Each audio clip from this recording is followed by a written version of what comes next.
Okay, guys. So I'm almost done fixing my website, and the tip for troubleshooting is like with technology, uh, what they say is you can't just get there.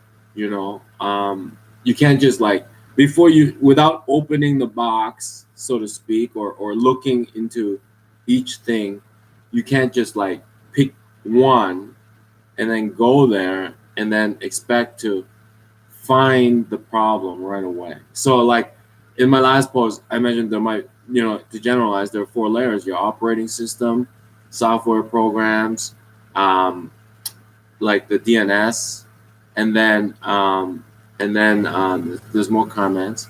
There's DNS, and then there's like the server side stuff, which is like your website files and stuff.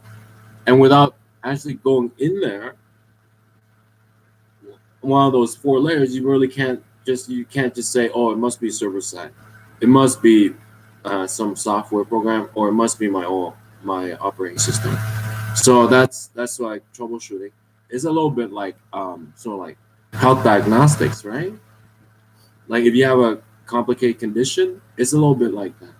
So they have to go in each layer, and they have to check the experts in those layers. Like there's an expert for operating systems, there's an expert for software program, there's an expert for server side and stuff like that. And sometimes even if the person you're with, like the person assigned to fix your problem, other experts say, oh, it's not here, it's the problem's not here, but you still gotta look, right? Your person's gotta look. So I contacted GoDaddy, and you know what they told me? They told me, like, if you want to fix this, it's obviously server side. GoDaddy's my service, and if you want to fix this, obviously server side. You have to buy. You have to pay. You have to pay us because it's another service. So I said, okay, well, thanks for at least you pinpointed it. Now I'll fix it myself.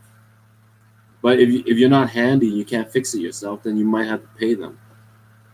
You have to pay the technician to fix it for you. All right, but at least they'll tell you the problem is here. But in general, your person, the way they operate is like, without actually going into each step, each layer, we really can't tell where the virus is or where the glitch is.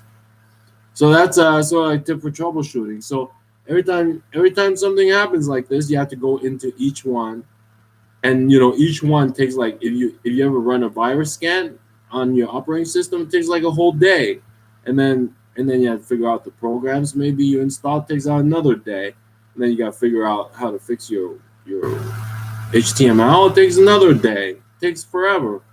So that's how troubleshooting works. So in keeping with that, just keep things simple. All right, keep things simple. Don't download programs that you're unfamiliar with, and definitely don't download pirate programs. A lot of young people do. I did, and at that time when I wasn't working, it really messed up my computer. But well, if you're using it for work, or school or something critical, and you can't afford the downtime, just keep your computer simple. Another tip is, I learned recently, every time you leave a website, always log out. And nowadays, it's most websites, when you close the browser, after a few minutes, it'll log out for you on the other end. But just in good keeping, good housekeeping with electronics. If you, just before you close your browser, log out, manually log out.